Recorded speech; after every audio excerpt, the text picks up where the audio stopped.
I want to give you kind of a rundown of some chapters because you're going to get the themes that way. The 7 yogas, which is about the past. The idea is that all of us have incarnated and practiced different patterns, yogas, different unions with God in the past. And that humanity has evolved through these 7 yogas and now is ready to integrate and put it together. And Agni Yoga is the synthesizing yoga. That's its main theme. The future is a theme. The fire in the future. Fire is purification, the devotion of the heart, the fire of the mind, are purification themes. Last night I showed you the picture Nicholas Roy had of Sophia with the red over the world.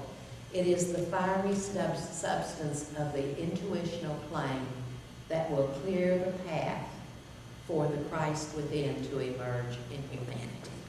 Okay? Co-workers, the importance of community and co-workers is very emphasized in Agni Yoga. Agni Yoga and the regeneration of the world, the Aquarian theme. The teacher, the importance of teacher, not saying personality. The teacher is in the inner world. The great teacher is the Christ, teacher of angels and humanity.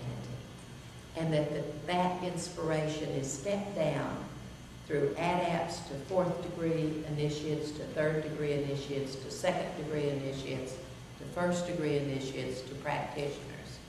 And that every one of us, as we progress on our own path, become conduits for the teachings from the Lord Christ to come through us into the world around us. And what we call the Lord Christ is called by the title Maitreya in the East and other names in other traditions. And that universality is fully acknowledged in Agni Yoga teachings.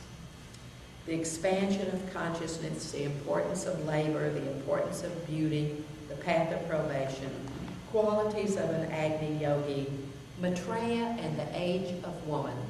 And that's what Aquarian age is called in the Agni Yoga teachings, the age of woman. And the teaching of living ethics is the other name, the Western name for Agni Yoga. The path of perfection, the importance of the heart. Now, in the teachings about the heart, there was a concept used in past teachings that were called blinds. Blinds were when a person discovered the teachings that hadn't been exposed to a teacher. The teachings would exist and then an artificial statement, an error would be put in, or a false paragraph or 2 or 3 sentences to throw a person off the path. So they couldn't get it if they didn't have a disciple, a direct disciple, or a teacher to say, okay, read this like this, take these lines out, take this away, and then read it. They were called blinds. Kabbalah was filled with blinds.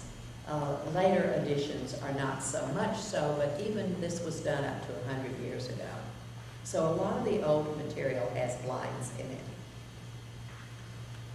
The idea was that when teachings were discovered and misused, they could be abused. So therefore, to make them hard to get to, you needed a guide, and that safeguarded the teachings.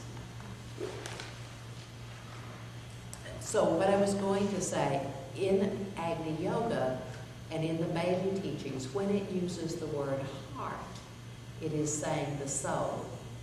It's not just saying heart. It's not saying emotion at all. It is saying the true heart. The soul is the heart.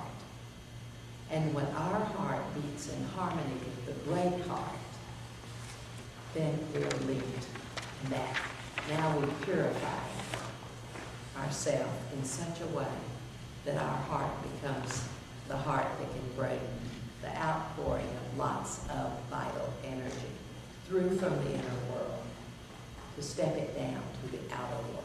And that's the important part. Goes with soul infusion. Okay. So, there is a great respect for hierarchy. The outer world is modeled after the inner world. Hierarchical teachings have always been modeled after the inner world. As we mature spiritually, we are to learn to work together as co-workers, in the same way that the great masters work together under the Christ as peers to one another. The Shohans of this ray and this ray and this ray do not compete with one another. Each of them have very specific energy to dispense, work to do, disciples to influence, and they are to deal with each other respectfully and be co-workers, because all of them are working under the Lord Christ. As humanity evolves, we are to become likewise. We are trying to be co-workers. And we'll do it better some days than we'll do it others. Some days we'll get our nose out of joint or be rude or issue an order, especially if we're the bossy type. And I tend to be the bossy type. And I know it, okay? It uses a lot, it respects a lot, what's called Raj Agni, enthusiasm. The enthusiasm that can be carried in us, I like to say, it is caught, it is not taught. See, we catch it. That's how the Spirit works in us and for us.